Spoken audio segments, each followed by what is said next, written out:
समस्तीपुर जिला के रोसड़ा अनुमंडल क्षेत्र अंतर्गत सिंघिया अंचल कार्यालय में शेड्यूल निरीक्षण करने पहुंचे रोसड़ा एसडीएम आकाश चौधरी। उन्होंने अंचल कार्यालय में किए जा रहे कार्यों का बारीकी से निरीक्षण किया और आवश्यक निर्देश दिए।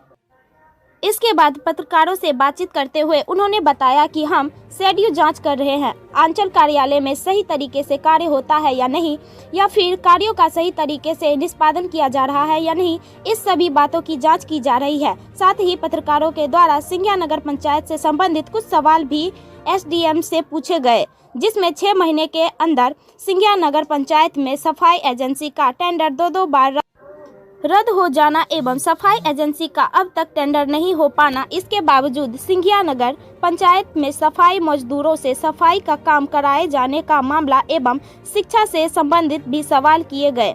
इसके बाद अनुमंडलीय पदाधिकारी सह IAS आकाश चौधरी ने कहा, हमें अभी तक इन सब बातों की जानकारी नहीं थी। आपने जानकारी दी है तो इन सभी सवाल की जांच किए जाएंगे और जांच करने के पश्चात जो भी दोषी पाए जाएंगे उसके विरुद्ध कार्रवाई की जाएगी। उन्होंने कहा, सिंघिया नगर पंचायत में सफाई एजेंसी के टेंडर 6 महीने में 2 बार आखिरी क्यों रद्द किए गए, इस संबंध में कार्यपालक पदाधिकारी से पूछा जाएगा। साथ ही सिंघिया नगर पंचायत में जिस विद्यालय का मामला प्रकाश में आया है उस पर जाँच कर उचित कार्रवाई की जाएगी। सिंघिया नगर पंचायत का जो टेंडर है सर सफाई एजेंसी का 2 बार अभी तक रद्द हो चुका है और पुनः तीसरी बार वो हुआ नहीं है। आज फिर भी सफाई कर्मी कार्य कर रहे हैं। सर इस पर आप क्या कहना चाहते हैं? ये तो कार्यपालक पदाधिकारी बता पाएंगे, उनसे एक बार। सर कार्यपालक पदाधिकारी से हमने जब पूछा तो उनके द्वारा कुछ भी जवाब मीडिया के सामने नहीं रखा जाता है अपनी बातों को। ठीक है, देखते हैं उनसे बात। बात यह है सर कि नगर पंचायत में कार्यपालक पदाधिकारी सिर्फ बैठक करने के लिए ही आते हैं, जिसका विरोध कई बार आपके कार्यालय तक भी आवेदन यहाँ के वार्ड पार्षद के द्वारा दिया गया है। हमारे पास कोई केस आता है तो उनसे हम टेकअप करते हैं, तो ये भी जैसे आपने बताया इसके बारे में भी उनसे बात करें। सर कुछ विद्यालय का वीडियो भी वायरल हो रहा है, सिंघिया नगर पंचायत में ही विद्यालय जहाँ बच्चों से झाड़ू मरवाया जाता है, इस पर सर क्या कहना चाहिएगा आप? ये हमारे संज्ञान में अभी नहीं आया है, अगर आता है तो इसको भी जांच। और सर ये ऐसा ही मामला है, जैसा कि आप देख सकते हैं अनुसूचित जाति टोल एक विद्यालय है सिंघिया वार्ड संख्या 10 में, वहाँ पे सर मिड डे मील के लिए अटेंडेंस जो है वो ज़्यादा करके बनाया जाता है, मतलब बच्चों की संख्या 55 है और मिड डे मील के लिए 160-65 करके अटेंडेंस बना करके रिपोर्ट किया जाता है।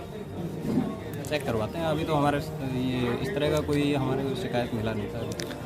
अच्छा, विद्यालय का अवस्था जर्जर रहता है सर। हम लोग छोटे मोटे मीडिया पर्सन यूट्यूबर वहाँ जाने के लिए एक तरह से वैध बना दिया गया हम लोगों को।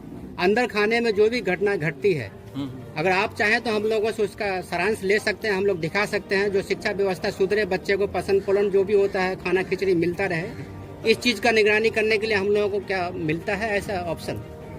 नहीं, उस विद्यालय का तो हम भी एक बार इंस्पेक्शन करेंगे, कई विद्यालयों का औचक निरीक्षण भी करेंगे। अगर इस तरह की कमी पाई जाएगी तो एक्शन भी लिया जाएगा। एक मामला है सर योजनाओं का। यहाँ पे सिंघिया ब्लॉक में अधिकांश योजना पे योजना बोर्ड है ही नहीं, जिससे ये नहीं पता चल पाता ये पंचायत का योजना, ये मनरेगा का योजना, ये 15वीं का योजना, लेकिन सरकार का पैसा का दुरुपयोग होता है। हाल ही में आपके बगल में एक सार्वजनिक शौचालय बना है कि क्या है पता नहीं।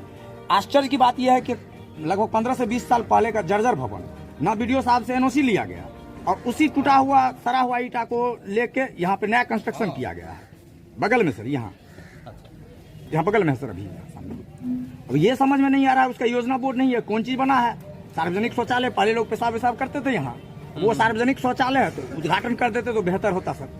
प्रभार नहीं मिला है, योजना बोर्ड तो होना चाहिए किसी भी योजना। जब प्रखंड मुख्यालय में आप आए हैं, DM साहब आते हैं, ADM साहब आते हैं, प्रखंड से लेकर जिला तक के तमाम पदाधिकारी प्रखंड मुख्यालय आते हैं। जब प्रखंड के योजना में योजना बोर्ड नहीं रहता तो पंचायत में कहाँ मिलेगा? अभी तुरंत मैं कुछ देर पहले BDO साहब से कॉल किया था कि जहांगीरपुर पंचायत में एक नाला निर्माण हो रहा है, जिसके लिए बहुत सारा कॉल आ रहा है कि 3 नंबर ईटा, घटिया ईटा का निर्माण, घटिया ईटा से नाला निर्माण किया जा रहा है। लेकिन उसमें BDO साहब बोले हमको प्रभार नहीं मिला। अब योजना बोर्ड है ही नहीं कि जो इनका योजना है कि BPRO साहब का योजना है कि PO साहब का योजना है, पता कैसे चलेगा? अब उसका हम लोग जांच करा लेंगे। जो कंप्लेंट आया है उसका जांच करवाया जाएगा, लेकिन अभी जस्ट प्रभार मिला ही है BPRO से इनको, तो हो सकता है कि उसमें थोड़ा टाइम लगे। सर सिंघिया में आने का आज मुख्य उद्देश्य क्या था? निरीक्षण था। अच्छा हाँ, प्रखंड और अंचल कार्यालय का निरीक्षण करना था। ये शेड्यूल्ड इंस्पेक्शन है जो रेगुलर हम करते रहते हैं। ये कार्यालय में जो भी कार्य होते हैं उनका सही से निष्पादन हो रहा है कि नहीं, कार्यालय में सारी व्यवस्थाएं हैं कि नहीं, उसका जांच करके हम रिपोर्ट देते हैं। फिर उसका फिर कंप्लायंस होता है, तो ये पीरियोडिक इंस्पेक्शन। आम लोगों को सर अंचल कार्यालय में जो तारीख को आवेदन किया गया था, जो आपके योगदान के दिन हम आपको बताए थे, और 13 तारीख को वो बना हुआ है। बताइए 15-15 दिन जो पर डे ब्लॉक का चक्कर लगाते हैं, उनका ये स्थिति है, तो आम लोग को क्या हाल होता होगा? नहीं, किसी को भी अगर इस तरह का डिले हो रहा है अभी तो तुरंत हम आपको दे रहे हैं सर, वो अभी मिला है। कंप्लेन फिर हमारे पास देंगे तो उसकी एक कॉल रिकॉर्ड है जो अंचल कार्यालय का